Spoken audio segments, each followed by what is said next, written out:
سر جی sir last time آپ نے نا ایک پوائنٹ سمجھایا تھا، مجھے اس کا تھوڑا سا ڈیٹیل اور جاننا ہے تو میں آپ کو بتاؤں. جی بتائیے. سر آپ نے کہا تھا اسلام میں خلافت نظام کو مانا جاتا ہے، تو آج کل ہم پھر جمہوریت کے اوپر کیوں وہ کرتے ہیں؟ کہ ہم اسلامی نظام کو مانتے نہیں. سر ہم اسلامی نظام کو مانتے ہیں، نے بولا خلافت کے لحاظ. بھائی سیاست میں اسلامی نظام کو ہم نہیں مانتے. دنیا میں اس وقت کہیں بھی اسلامی حکومت نہیں ہے. اوکے. ٹھیک ہے نا. سعودی عرب کو آپ اسلامی ملک سمجھتے ہوں گے، لیکن ظاہر ہے ان کے ہاں بھی بادشاہت ہے، خلافت تو نہیں ہے.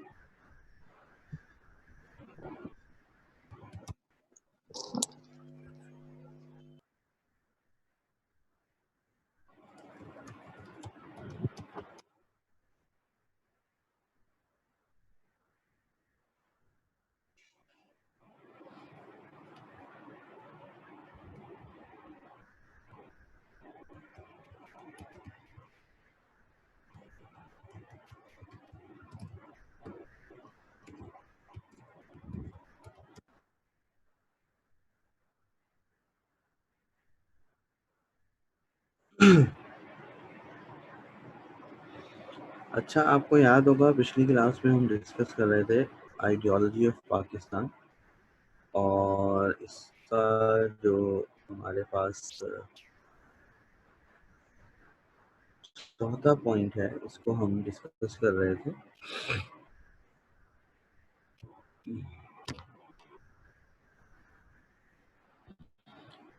خطہ ارضی. میں نے آپ کو نقشہ دکھایا تھا دنیا کا، میں آپ کو وہی دکھا دوں. ایک منٹ.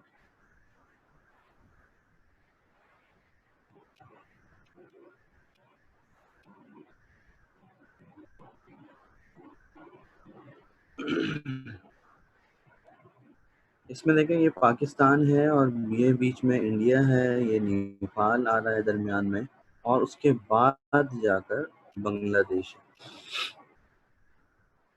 جو کہ اس وقت پاکستان کا حصہ تھا. مشرقی پاکستان کر کے، ایسٹ پاکستان کر کے. اور اس کو ہم نے پاکستان میں اس لیے شامل کیا تھا کیونکہ یہاں پر مسلمانوں کی تعداد بہت زیادہ تھی، اور اتنی زیادہ تعداد تھی کہ اس کو اگنور نہیں کیا جا سکتا تھا. تو اس سے ہمیں کیا سمجھ میں آ رہا ہے؟ اس سے ہمیں یہ سمجھ میں آ رہا ہے کہ ہم نے جب پاکستان بنایا تھا تو ہم نے صرف زمین کا مطالبہ نہیں کیا، بلکہ ہمیں وہ زمین چاہیے تھی جہاں پر مسلمانوں کی تعداد یا مسلمانوں کی آبادی زیادہ ہو. علامہ اقبال نے بھی اپنے الہ آباد ایڈریس میں کچھ علاقوں کے نام لیے تھے.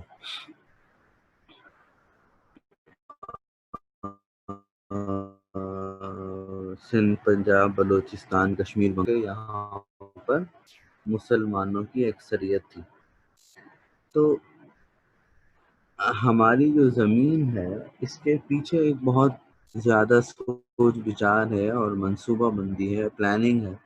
ورنہ اگر آپ کو زمین ہی چاہیے تو آپ یہ جو لاہور کے قریب آپ کو نظر آ رہا ہے لدھیانہ، یہاں سے زمین لے لیں بھائی. آدھا پنجاب لیا، آدھا پنجاب اور لے لیتے، ٹھیک ہے نا. یا اس کے نیچے جو احمد آباد اور جے پور کے درمیان میں جو جگہ ہے وہاں سے کچھ حصہ لے لیتے، لیکن وہاں پر مسلمانوں کی آبادی نہیں تھی، اس لیے زیادہ نہیں تھی، اس لیے اس کو شامل نہیں کیا، بلکہ صوبہ بنگال کو شامل کیا، حالانکہ اتنا سارا گیپ بھی تھا. اب دیکھیں عقلاً یہ بات سمجھ میں نہیں آتی کہ ایک ملک کا اکثر حصہ جو ہے وہ ایک طرف ہے اور تھوڑا سا حصہ آپ نے فاصلے سے دور پھینکا ہوا ہے.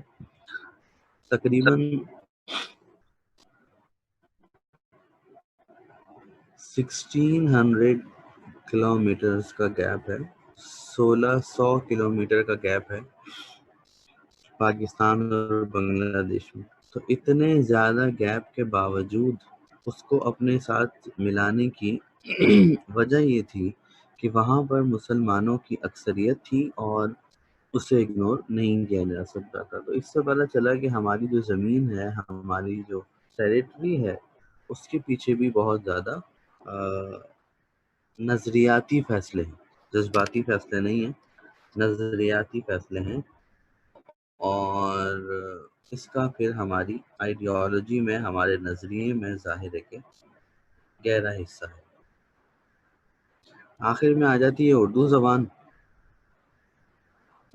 میں نے آپ کو 2-3 بار ایک کہانی سنائی 1867 کی، جہاں پر بنارس کے ہندوؤں نے ایک تحریک چلائی اور اس موومنٹ کا نام تھا اردو ہندی کنٹروورسی. اور انہوں نے کہا کہ بھائی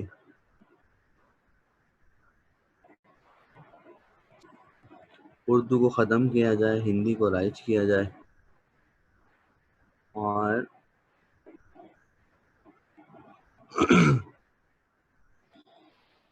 اس کہانی کے بعد ہم نے آپ کو بتایا تھا کہ اس کہانی سے مسلمانوں کو 2 سبق ملے. پہلا سبق تو یہ ملا کہ شرافت سے الگ ہو جاؤ، اور دوسرا سبق یہ ملا کہ بھیا اردو جو ہے یہ مسلمانوں کی زبان ہے،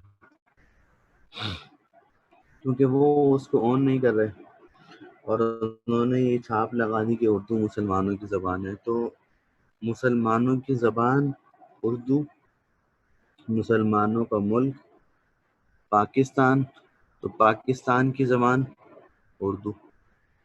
تو اس طریقے سے اردو کی بڑی حیثیت ہے. اور مولوی عبدالحق صاحب نے کہا تھا کہ اردو جو ہے یہ پاکستان کی تعمیر میں پہلی اینٹ ہے.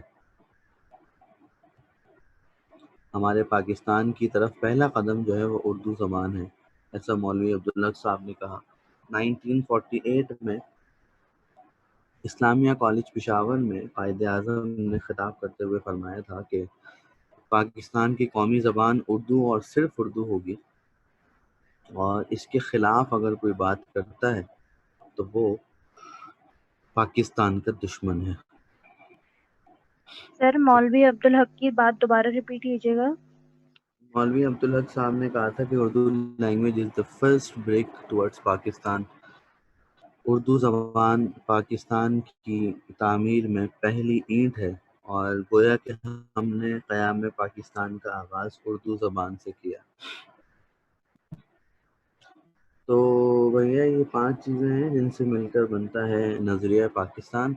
نظریہ کیا ہوتا ہے یہ آپ نے سمجھ لیا تھا اس دن. نظریہ پاکستان کیا ہوتا ہے یہ بھی آپ نے اس دن سمجھ لیا تھا. اس سے مراد کیا ہے اور وہ کن کن چیزوں سے مل کر بنتا ہے یہ بھی آپ نے دیکھ لیا. 5 چیزیں ہیں جن سے مل کر بنتا ہے آپ کا نظریہ پاکستان.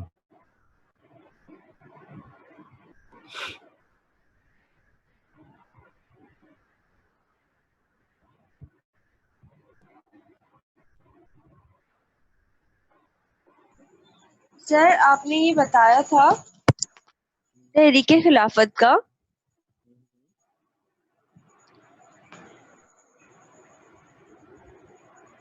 جی بتایا سر تھا کہ جی سر یہ تحریک خلافت کس نے اسٹارٹ کی تھی اور کب اسٹارٹ کی تھی، آپ یہ بتا دیں پھر سے. مولانا محمد علی جوہر نے اسٹارٹ کی تھی 1919 میں، 1919 میں. اور سر آپ نے اس کا کنیکشن بتایا تھا تحریک عثمانیہ سے. جی جی سر وہ بھی ایک بار پھر سے بتا دیں. اصل میں اس زمانے میں پوری دنیا میں ایک ہی خلافت چل رہی تھی جو کہ تحریک عثمانیہ تھی، ٹھیک ہے، ٹرکی میں. تو اس کے بلبوتے پر یوں کہہ لیجیے کہ اس پہ ڈپینڈ کر کے مولانا محمد علی جوہر نے یہاں پر تحریک خلافت شروع کی تھی کہ ہم ہندوستان میں بھی تحریک خلافت کا نظام رائج کریں گے. اور ظاہر ہے کہ آپ کو بتایا تھا کہ خلافت میں بادشاہ یا جو خلیفہ ہوتا ہے وہ پوری دنیا میں مسلمانوں کا ایک ہی خلیفہ ہوتا ہے. تو ان کا ارادہ یہ تھا کہ ہم یہاں پر خلافت کے نظام کو جیسے ہی ہم نافذ کریں گے فوراً سے ہم اپنی جو کمانڈ ہے وہ خلافت عثمانیہ کے ہاتھ میں دے دیں گے اور ان کے ہاتھ پر بیعت کر لیں گے.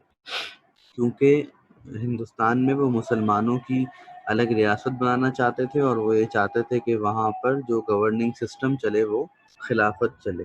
اس میں انہوں نے بڑی تکلیفیں اٹھائیں. بڑی مزمل ایک منٹ بیٹا. اس میں انہوں نے بڑی جو ہے وہ تکلیفیں اٹھائیں اور بہت زیادہ مشکلات کا انہیں سامنا کرنا پڑا. بار بار جیل جانا پڑا, جوتے کھانے پڑے. لیکن وہ پیچھے نہیں ہٹے اور آخر کار خلافت عثمانیہ ہی ختم ہو گئی. تو پھر ان کا جو ارادہ تھا وہ درمیان میں ہی رہ گیا اور چونکہ ان کا ارادہ یہ تھا کہ ہم ان کے ساتھ مل جائیں گے. نئے سرے سے بالکل خلافت شروع کرنا ہندوستان میں یہ اتنا آسان نہیں تھا. اس لیے پھر وہ تحریک خلافت جو ہے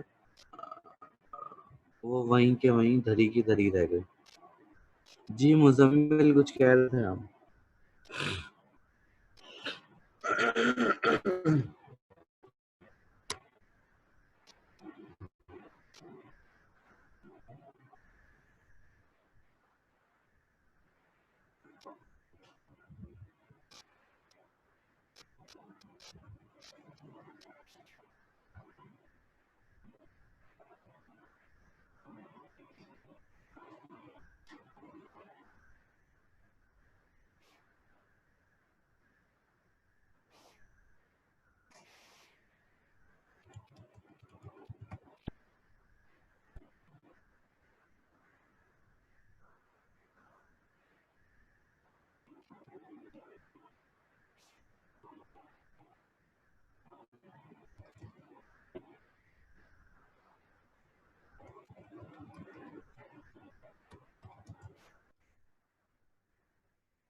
سر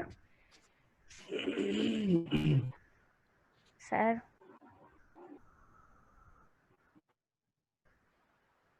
سر جی سر آپ کی آواز بہت اٹک رہی ہے. ہاں بولو. ہے نا ابھی جو آپ نے میپ دکھایا تھا نا اسے شیئر کر دیجیے گا.